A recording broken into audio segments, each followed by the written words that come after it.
Okay, in the second instalment of our Phonak Roger series, we take a look at the BaseStation. Once again joined by my colleague Andy, and he's going to go through some of the finer points of the unit, as well as how to connect them on the earpieces. BaseStation is the core of the Roger system. It's the transmitter, and it's the place where you input the audio that you wish to transmit. Quite a small little unit. You can put two of them alongside each other in a 1U rack if you wanted to. There's a kit that comes to do that, or it can sit as a standalone unit, perfectly happy by itself. Just take you through the connections that you've got here. On the back of the unit, you've got a balanced audio input, which can be an XLR or one of the larger jacks. And you've also got a standard 3.5 jack input there as well, either to choose from. On here you've got an input, a USB input. That's for upgrading software on the unit. Firmware and that kind of thing. Yeah, firmware rather on the unit, which doesn't happen that often, but there are certain little things that we can do with firmware which we're going to talk about. And then there's the do not touch button on the back here, which is the reset button. Yeah. If you push that button, it will reset everything and you'll lose everything, which you may want to do at some point. And then the only other thing you've got on there, which is something that I didn't realise for a very long time, this is a security one of the key lock-in with a key lock there if you wanted to stop people running off with it. Similar to the laptops. Okay, yeah, same thing. On the front, you have an audio out control. Although I'd say, this is the fine tune. Most of the audio level is going to be set on the input. So whatever you're putting in there to control the audio going in there, this gives a fine tune then on the audio out on the transmission. So Andy, how do we connect our earpiece to the BaseStation? Okay, really simple. Take your earpiece.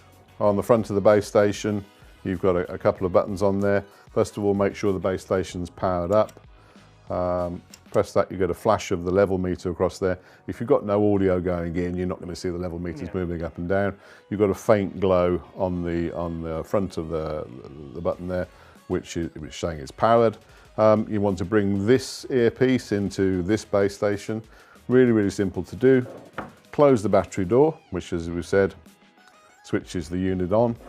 You hold it very close to the transmitter BaseStation and press this link button on the front.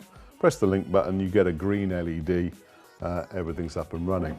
Now, let me just demonstrate though, if we'll pretend that this one has lost its battery, so we'll undo the battery there, try and get a link across there, but obviously this is a dead earpiece now. Press the button and wait for a moment, and you get a red which says, I'm sorry, but I haven't transmitted it, or I haven't connected to anything there. I'll pop it back in just to show you again. Link it on, and there we go, it's green straight away.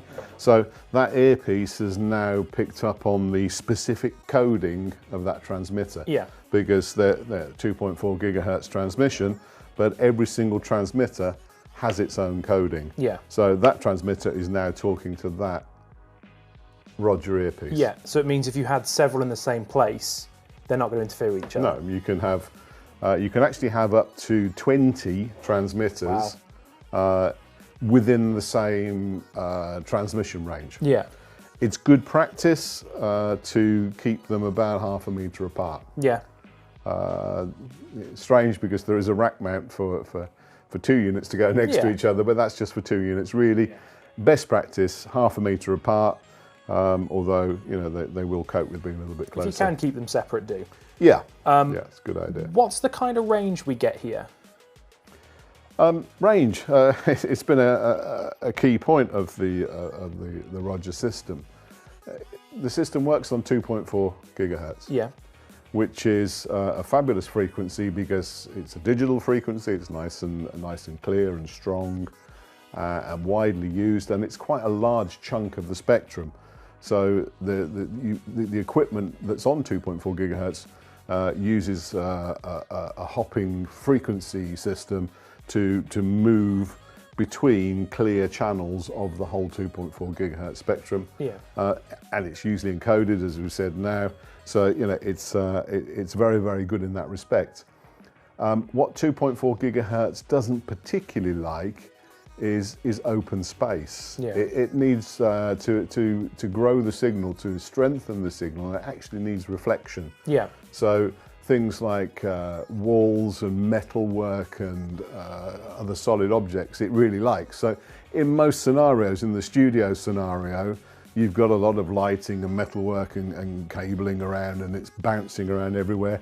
You know, I would expect a Roger BaseStation and Earpiece to be up to 40 meters apart and be quite happy. The new version of the Roger Earpiece, the V2, actually is getting much better range again. We're talking about an extra 30 to 40% extra range. Yeah. This is a V1 unit that I'm showing you here, and you can see that because the writing on the front is white. The only difference between the V1 and the V2 on the blue writing, white writing is the V1. Yeah. So range, clearly is very often an important thing. Yeah. So there are some other pointers that are worth remembering. Where you put the base station is a really important factor. The biggest inhibitor to good range is actually where you're putting the earpiece. Yeah. You're putting it in your ear, which is effectively you're putting it in a big bag of fluid. Yeah. And 2.4 gig doesn't go very well through, any radio signal doesn't go terribly well through water unless it's very, very low frequency. Yeah. So putting it inside your head, which is effectively what you're doing because it does go quite deep into the ear canal, as we've said, can cause some issues. Yeah. And you're going to get a much better reception if the transmitter is on the same side where you've put the earpiece. Now you can't, you know, that's one thing you could consider, that if you've got a presenter or talent that has got it in their left ear, then why not have the transmitter on the left-hand side of the head? That's always going to increase the range capability. Yeah.